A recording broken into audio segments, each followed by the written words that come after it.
Good evening, guys. It's the 28th of January. Oh, what a week. So, nothing's happened. Not heard from the solicitor, not heard from Empire, that's the sourcing company, and I was ghosted for probably 6 days from a mortgage advisor. It is really frustrating. So, where the last video was, the evaluation come back 5 grand lower at 90 grand. So, it was 9 days ago that I had the call from the mortgage broker. I rang Empire and they was putting the offer to the seller last Monday. And I heard absolutely nothing. So, but I did hear from my mortgage advisor on Friday, apparently he'd been sick, etc, etc. He told me to wait for the updated mortgage offer because it come back in nil valuation due to the EPC hadn't been done. Why they didn't wait to go in? Because they went in the same day as the EPC. So, you know, it's a little bit frustrating. But I went on my tour on Friday for the university, with the property university course I'm on, Steve Hamilton, and it was a fantastic day. I had to overcome some obstacles because I hate motorway driving. I get anxious from driving to places I don't know. But I'm trying to overcome that because obviously if I'm going to buy property, get into property, this is the thing I'm going to have to overcome. But you know what? I had a fantastic day and I seem to be getting more comfortable around properties. This was, I think, a week away from completion. So we talked about snagging, talked about you've got to lead the contractors to actually give them the chance to actually complete the work, and met some lovely people again, and it was a bit warmer. It was a lot warmer in the houses this time because I had a cardigan on, bomber jacket, a hood because I was expecting to be cold. But the education I'm getting is fantastic. This weekend I've started to learn to do some soldering, which is under skill. I'm trying to skill myself in different areas, and my son-in-law, who's fantastic, has taken the time out. But you know, the cost of getting the stuff was nearly £100 just to learn. So when you're doing construction and stuff, what you think is going to be like, well, I can do that for a tenner. You know, it's not, you know, and I'm trying to do a bit of silicon in the house. Nightmare. So, you know what? I heard something on YouTube which I've kind of remembered, that even if you do a job 3 or 4 times, rip it up and start again, it's probably cheaper than actually getting a professional in. And you know, I like to do things myself. You know, we've got a lot of resources, YouTube, etc, etc, which will help.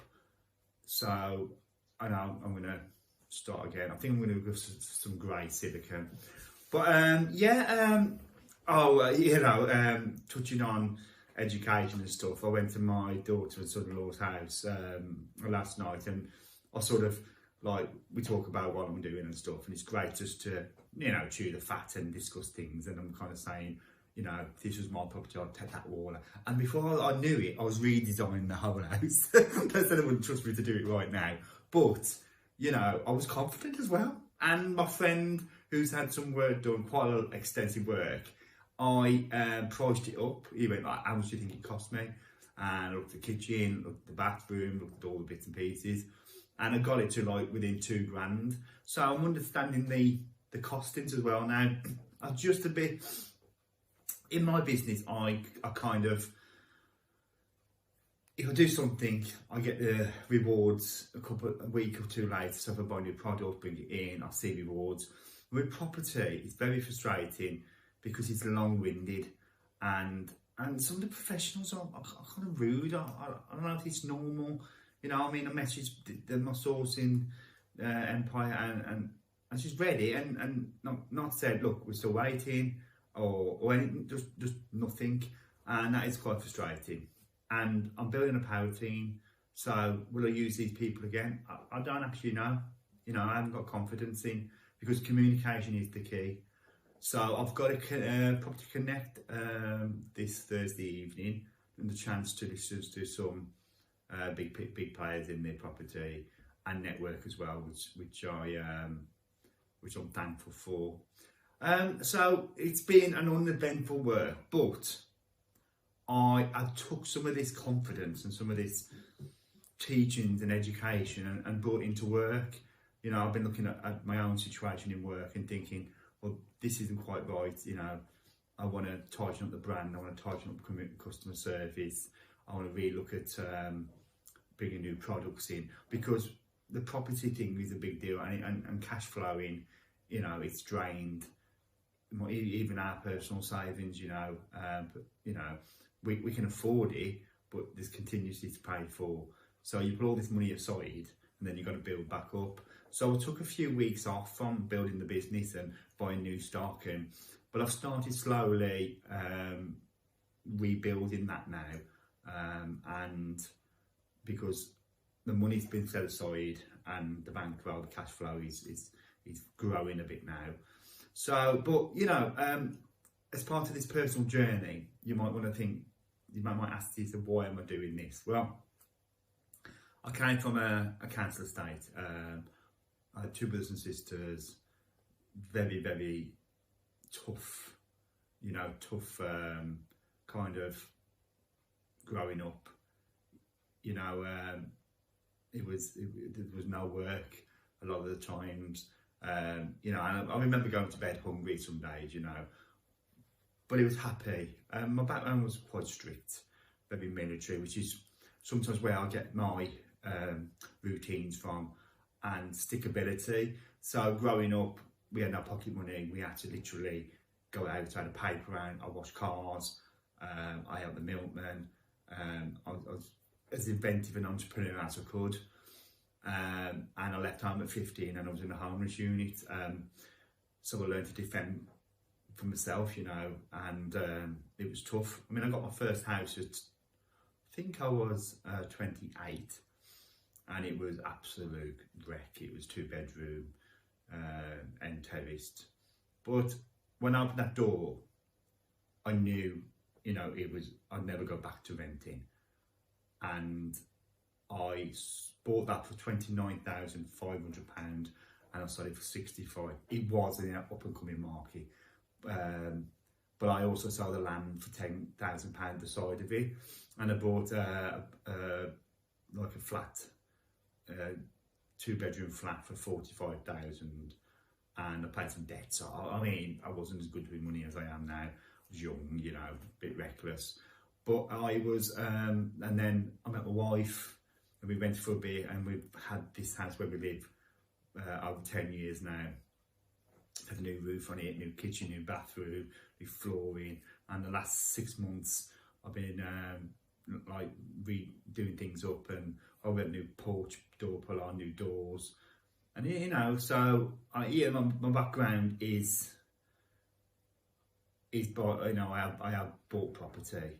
But these days it does seem a lot more tougher. You know, last week you went, the bank manager said, yeah, I know, it's all online now. Communication is slow. But yeah, and then I worked from the age of 18 till 10 years ago, 11 years ago, I worked in mental health as a support worker, and then as a team leader. And I loved it. But I just woke up one day and I knew I just couldn't give any more. And I wanted my time back. I wanted routine. In fact, my kids was growing up, and I wanted a little bit more time with my family. So I used to purchase Argos clearance stock, returns, mainly lighting, and I did that for probably 7 months. And it paid the bills, but it never grew. It was tough. And then I did clothes and shoes. I was on the market. You know, I love being on the market. I mean, it's cold, but you had a sense of achievement.